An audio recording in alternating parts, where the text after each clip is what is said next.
oxygen sensor should read ohms resistance from 10 to 20 ohms. Now this one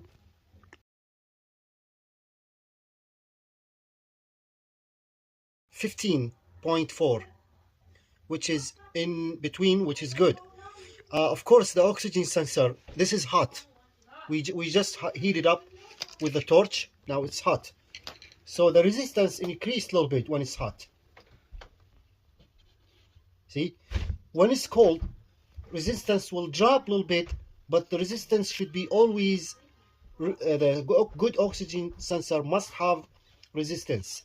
If there is no resistance at all, that means the oxygen sensor is bad and you need to replace it.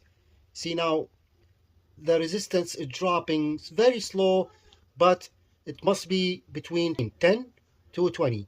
This one is 15, which is still good resistant. Now the connector, the two black wires are resistance, the heat resistance.